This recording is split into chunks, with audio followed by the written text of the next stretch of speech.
Welcome to something to talk about. Yeah, really loud. Welcome to something to talk about. Hi, welcome to Something to Talk About. My name is Taco, and I'm here to talk about in A Song of Ice and Fire character Androw Farman. And yeah, we got a couple things to cover before we get going, but if you don't know what you're dealing with here, if you've never seen my stuff, if you haven't clicked off yet, whoa, that's pretty cool. Read this and pause it if you want to read it. And yeah, so first things first. A little bit of violence in this episode, so I'm going to give a tad of a trigger warning. Not awful, but some violence in this episode. And then, so if you don't want to hear anything about death at all, not the episode for you. Talk to you later. And also, spoilers for Fire and Blood Volume 1. I need to start doing that more often. I'm not good at saying spoilers. So this character, Androw Farman, is completely from the Fire and Blood book.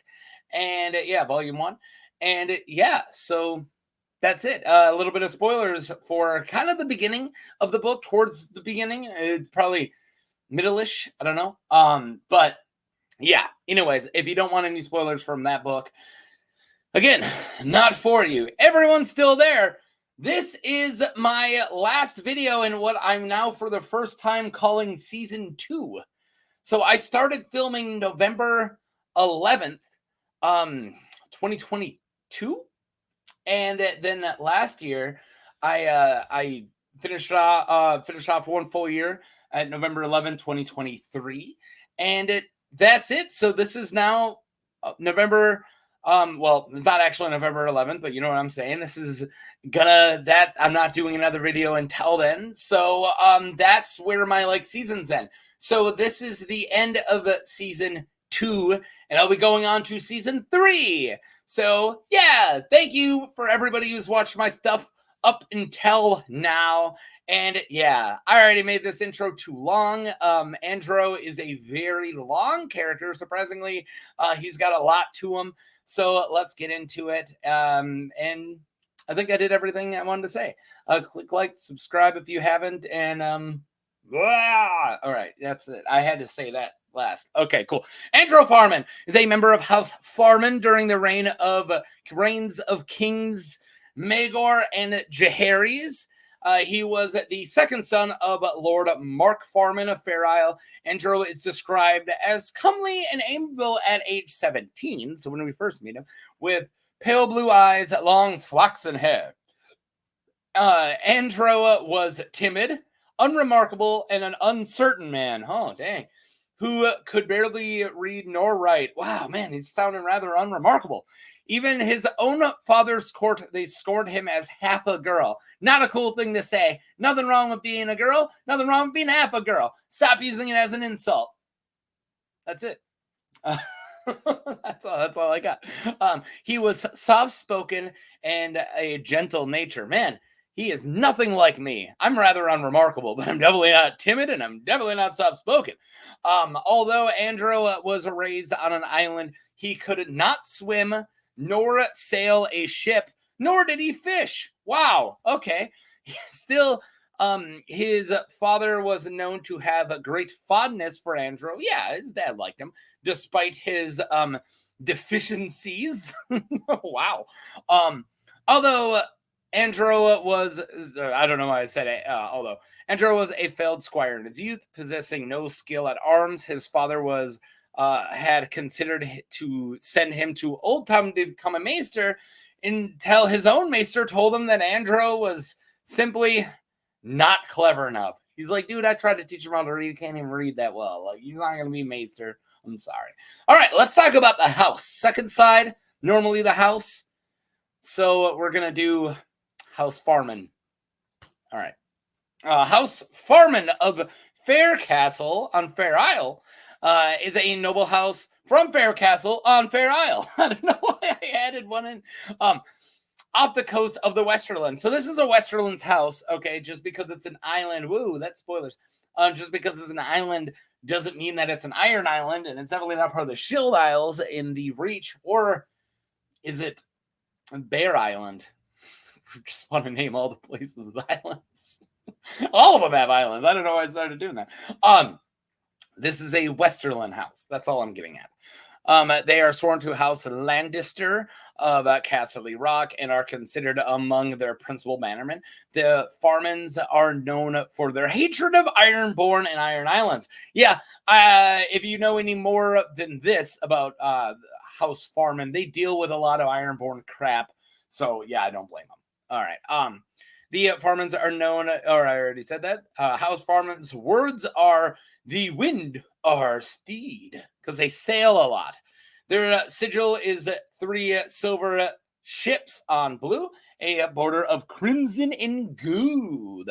The Farmans are an ancient line dating back to the Dawn Age and the days of the First Men, when they ruled as petty kings of Fair Isle and guarded the western coast of Westeros from Ironborn reavers with their longships. The Farmans knelt to King Tommen I Baratheon, King of the Rock, when he raised a great fleet and married the daughter of the last Farman king. The Farmans helped shield the Westerlands from the Kingdom of the Rock. Yeah. With the help, whatever, you know what I'm saying. Western coast of the Kingdom of the Rock. They hung out with the Westerlands, or the Westermen. They're Lannister men. All right, jeez. Let's talk about Androw. From 43 to 47 AC, Marq Farman hosted Princess Rhaena Targaryen on Fair Isle after the death of her brother/husband Aegon. That's Aegon the Unworthy. If you don't know anything about Aegon the Unworthy, go watch that video. I covered Aegon the Unworthy, and I even covered if he somehow won and got a small council. So go get that Aegon the Unworthy content. It's not unworthy content. Jeez. All right. All right. Rhaena and Androw reportedly grew more than fond of each other during the prince's stay at Fair Castle. In 47 AC, Maegor summoned her back to court to marry him. She's like, I need a Targaryen wife because I'm going to get all these new wives. Even though I killed her brother husband already, I'm going to force her to marry me because I'm not called Maegor the Nice. No, he is not. Some crazy people call him Maegor the Wise. I am not one of them. All right. She reluctantly accepts after the death of Maegor the Cruel and the ascension of her brother, King Jaehaerys, as I call him, King Jerry. Queen Rhaenyra. Have I been saying Rhaenyra this whole time? Rhaena. Jeez. I really hope I haven't been saying Rhaenyra. I think I have. Queen Rhaena returned to Fair Isle in 48 AC. So yeah, she's forced to marry her uncle. Her uncle's awful. I don't care what your opinion on Maegor is. I don't like him. And then he dies because he tripped or something. And then Rhaena goes back to Fair Castle. And in 47 AC is what I believe.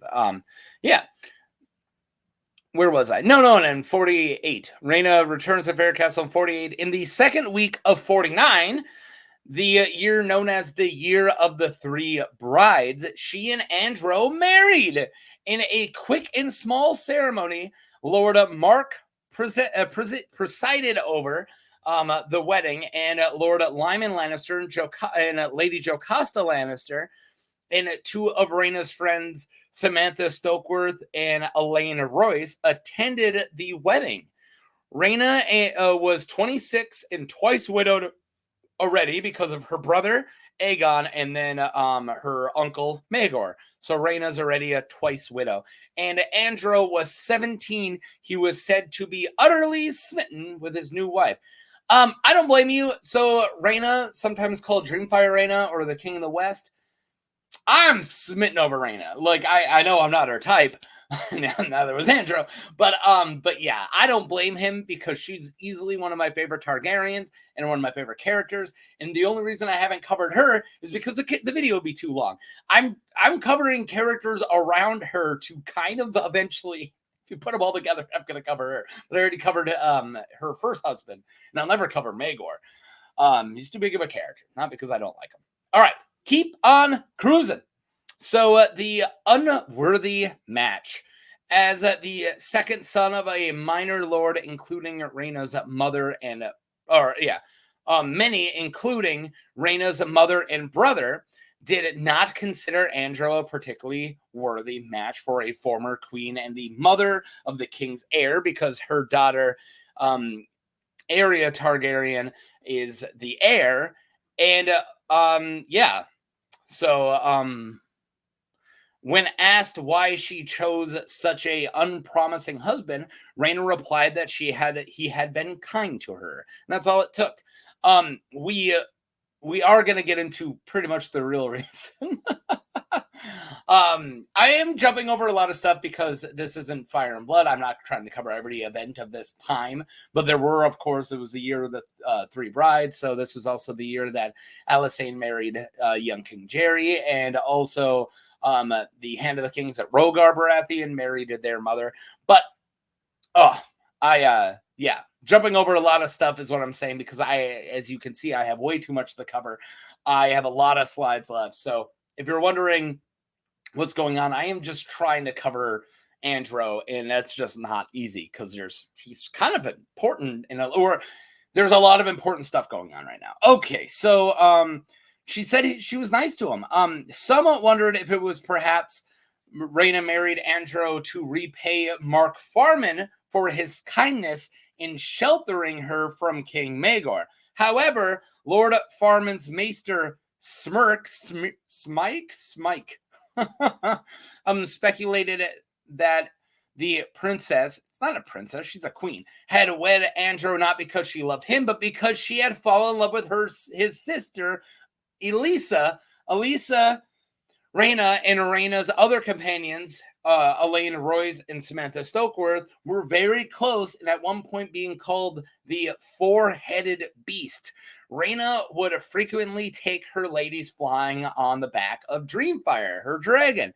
Although Androw was omitted with their circle, he was never, he was omitted within their circle. He was never considered a fifth head, and never went flying with Dreamfire Rhaena. It is possible that Rhaena offered, but Androw was not adventurous enough to agree. Yeah, kind of a wet blanket, this guy. We'll get to it. Under Lord Franklin, there's just so much.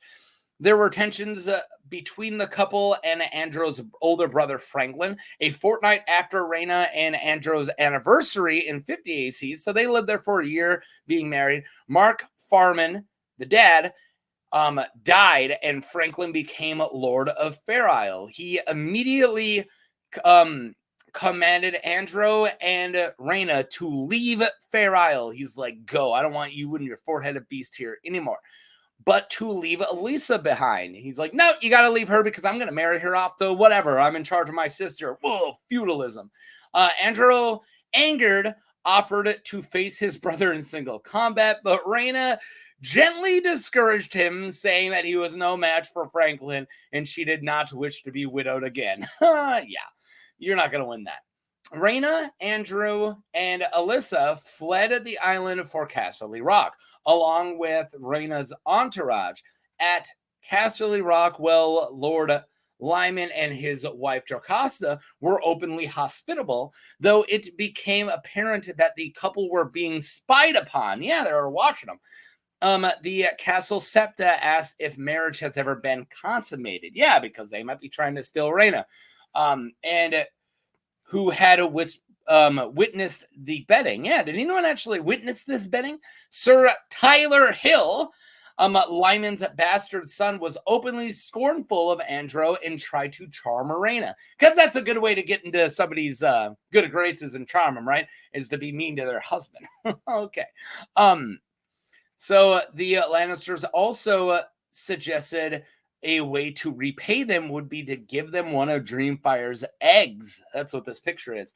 So Rhaena and her court took their leave of Casterly Rock. Yeah, you're trying to steal me from Androw. You're trying to get me married. You're trying to steal my dragon eggs. We're just gonna out eat 5,000, right? We're just gonna deuces and get out of here. So yeah, they traveled the Westerlands and Riverlands. Well, Androw found himself forgotten and ignored by their hosts. No one cares about Androw. And Rhaena discovered they all feared Dreamfire or desired her eggs. Yeah, no one cared about her and they just wanted her stuff, or they feared her dragon. In 51 AC, Rhaena visited King's Landing to attend the second wedding of King Jaehaerys and Good Queen Alysanne. Yeah, the year of the three brides, it was their first wedding, but this is their second. And she explained her difficulties to her brother. She then demanded Dragonstone as her own seat, and the return of Rhaena Targaryen, from whom she had been a part of since Jaehaerys' coronation at Old Town. Jaehaerys agreed to both. Yeah, she's like, hey, I'm running around. I got nowhere to go. I'm older than you. Some call me queen. Like, can I have Dragonstone? And even though people were like, hey, we probably shouldn't give her a seat, we probably shouldn't give her power, Jaehaerys is like, no, that's fine. And she's like, also, I know my daughter is your heir, but I have two daughters and I'm not with any of them, right? So she asks for her daughter, Arya. Arya's twin sister is already training to be a Septa, I believe. But yeah, I know we're not talking about Androw too much. Maybe he is getting forgotten. Oh, weird dude. However, on Dragonstone, Androw found life to be no better. Rhaena was called the Queen in the East. She used to be called Queen in the West. Now she's called Queen in the East. But nobody considered him a king, or even Lord Consort, or even considered him at all. Due to drinking heavily, by the age of 22, he became puffy-faced and round-shouldered and fleshy. He sat at his wife's side at meals, but did not share her bed. That honor went to her companions and favorites. They slept apart in different towers, and though the gossip at Dragonstone was that his wife told him he should find a pretty maid to share his bed, he never did. She's like, go find somebody else, man. She's like, hey, I'm sharing my bed with a bunch of pretty maids. How come you're not? Having no skill at arms, he remained abed while other knights trained in the yard. He could neither read nor write, so he could not enjoy the library. Face is red like a strawberry. Androw could ride a horse okay and would trot around the yard. He was too timid to leave the castle and explore the island. Men paid him no mind, and the ladies laughed at him behind his backs. Servants sometimes ignored his commands. Children taunted him, the cruelest being his stepdaughter, Rhaena Targaryen, who once threw the contents of her chamber pot on his head. Wow, just because she was angry at her mother. Yeah, there's a lot of Rhaena Targaryen fighting with Rhaena. The relationship doesn't go very good. Not what this video is about, but I'm just saying. Androw drank a great deal and was known to spend whole days in the chamber of the painted table, moving painted wooden soldiers around the map. That's all he did. Rhaena's companions would make joke that he was planning his conquest of Westeros. Yeah, we still got a lot of slides left, but the guy's kind of a nerd, right? He's not good at fighting. He's not good at really anything. And he's not even much of a nerd because the guy can't really read.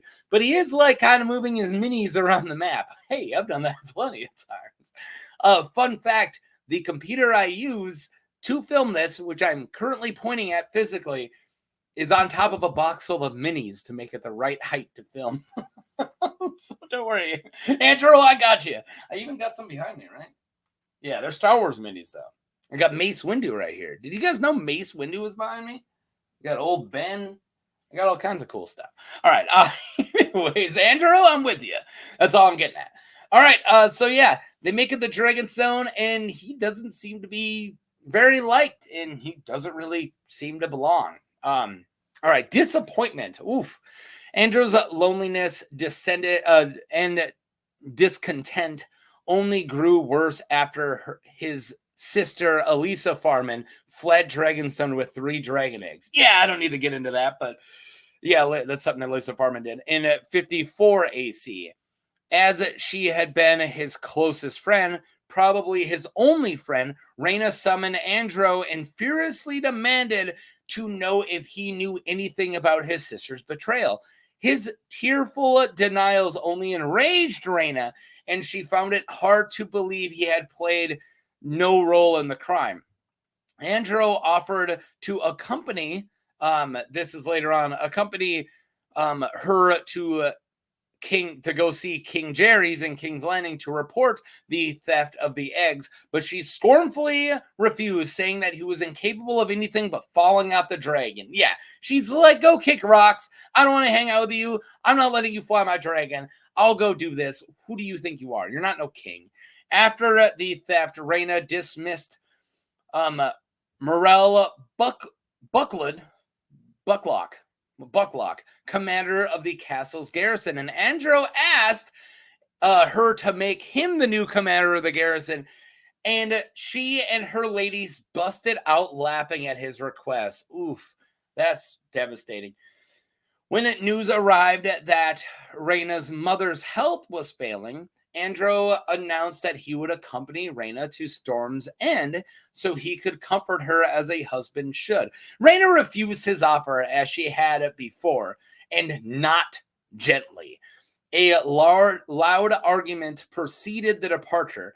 By the time Rhaena returned from her mother's deathbed, spoilers, Androw no longer had any desire to comfort her.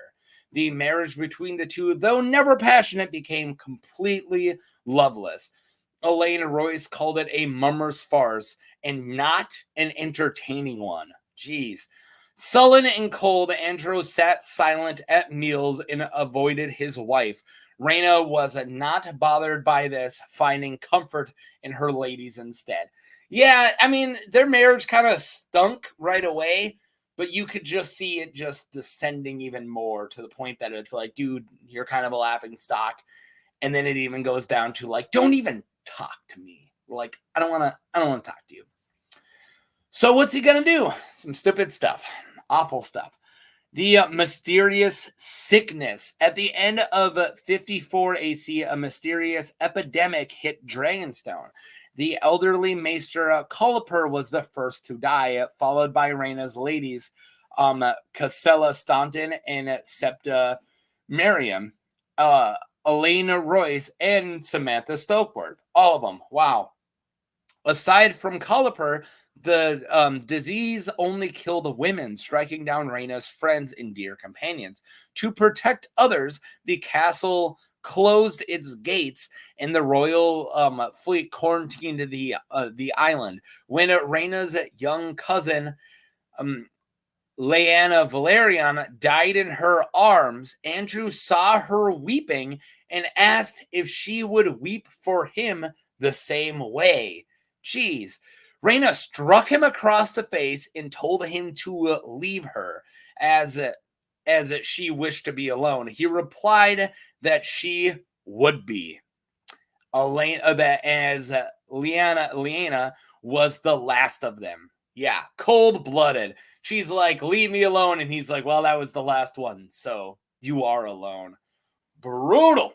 A cold-blooded. When King Jaehaerys and his small council discussed the epidemic, Lord Rhaego Draz, who I've also done a video for, by the way, recognized the symptoms immediately as those of the poison, the Tear of Lys, and finding the fact that the Maester died first as evidence of poisoning. Yeah, everyone's like, "Ooh, what can this be?" And Rhaego's like, sounds like the Tears of Lys, and also the guy who could have figured that out was killed right away. This is mass poisoning. So I'm surprised she didn't connect the dots when he said that cold-blooded stuff about like, oh, would you even care if I died? And she slaps him and she's like, leave me alone. And he's like, you are alone. Oh, man, it's so dark. I'm surprised that didn't tip her. I probably would have like, all right, sees this guy at that point. But she waits until King Jaehaerys figures it out and sends a letter back. So as soon as Rhaena read the message from King's Landing, she knew that the poisoner was Androw. Her guards tried to find him within the castle and discovered Maester Anselm dead, stabbed in the back with a dagger. Androw was finally tracked down within the chamber of the painted table, where he confessed to Rhaena that he had been jealous of her friendships with her ladies and was tired of their mockery and frustrated that he had never been seen as her true husband. He says, I brought them cups of wine and they drank. They thanked me and they drank. Why not? A cupbearer, a serving man. That's how they saw me. Androw the sweet, Androw the jape. What could I do but fall off a dragon? Well, I could have done a lot of things. I could have been a lord. I could have made laws and been wise and given you counsel. I could have killed your enemies as easily as I killed your friends. I could have given you children. Yeah, that's his like really sad villain monologue at the end. Like, as easily as I poisoned all your friends, I could have poisoned your enemies and you didn't let me. So I think he's rather delusional. I mean, the guy couldn't really read or write. I'm sure there are masters of laws and such that could not read or write, but it definitely helps the job. But yeah. Rhaena did not reply, but ordered her guards that Andrew be gelded, and his twig and berries fed to him. Yeesh. Andrew leaped from the window, saying, my wife can fly, and so can I. Another delusional thing. Denying her of her revenge, Rhaena had his body cut into pieces and fed to her dragon. Afterwards, just mention the name, or his name would provoke her into fits of rage. That's the little speck there in the art. Next to the banner is the body flying off. I do have a new thing to play when the character who I'm reading for dies. Let me know what you guys think. Poochie's dead! I don't know. I had that thought. Like, man, so many times I'm like in the middle of reading and I'm like, and then he dies. Apparently this video's almost over. So I thought maybe the levity, give it a little levity to raise the mood. I don't know. If you hate it, let me know. A different kind of monster. Yeah, so no theories on this. I do have a couple things I'm going to talk about, but yeah, no real theories. I couldn't find any real theories. I found a Reddit post by Fine Feature 8772 called An Essay Concerning Androw Farman. That was a pretty good read. It breaks down the type of villain Androw is and compared him to other monsters such as Joffrey, Gregor, and Ramsay. If you want the full essay on him, I suggest checking it out. But to make it short, the too long didn't read of it. Instead of cunning or strength, he is more of an incel, right? He's more of a women don't like me or my wife doesn't like me, so I'm going to take it out on them, right? And it isn't good at anything and chose to take it out on everybody else instead of either improving or accepting it. Yeah, I mean, I know that's a little harsh. Like, oh, you don't like your life? Fix it. I mean, no, that's not the only thing. But the other is accepting it. Accept your limitations. I definitely have limitations in life. And I try to do my best to accept them instead of just hating the rest of the world. Right. And I know that's easy to say, especially if you are depressed, which I get. I'm not saying get over your depression. That is not what I'm saying. That's impossible. Try to work on it, of course. But if you are unhappy with certain things in your life, you do have two options. I'm not talking about depression. I'm just talking about situation. Trying to change it, trying to do your best to change it, of course. Or saying, all right, I'm going to try to make the best of it and try to work with it, work with my limitations. And he didn't do either. He blamed the rest of the world and poisoned a bunch of innocent people. And it's pretty awful. Not a fan of Androw. Yeah. So, it is a very interesting type of monster compared to George's normal types. And that's something that gets brought up in that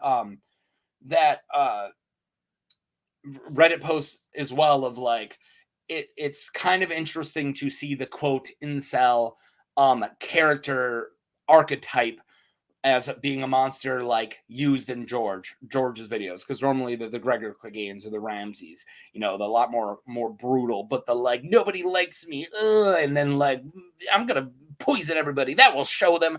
That's not really the villains that we normally get, and I think it fits really well. I think Androw is definitely one of the most horrific characters in the Fire and Blood book, and also it's really sad. It's really sympathetic. Like, I do blame him, of course, but I give him a little bit of sympathy, but I don't blame everybody else. Like, I really wish that somebody would have taken more time to talk to him, and I really wish that he was given the love or was able to talk about it, or somebody tried to reach out to him. But none of that is an excuse to take people's lives, right? Tragedy in a villain's backstory is enough to give them sympathy, but not to excuse sad actions, right? If somebody was treated horrible, that stinks. But if that guy then went and did awful stuff, that is a part of his own actions, right? God, we are getting really psychological up in here, so let's get out of here. But I knew this was going to be a long one. What'd you guys think? A little bleak. Androw Farman. People who were in the know before they clicked it knew who Androw was. Were probably like, "Oh man, this is going to be a rough one," and it was. So yeah, not a fun character. Thank you guys for watching. This, like I said, it's kind of the last of my second year of doing A Song of Ice and Fire content. So go check out. I have so many A Song of Ice and Fire character videos. And yeah, that's it. I got nothing else. Thank you for your support. Sorry that Androw sucks. And yeah, peace.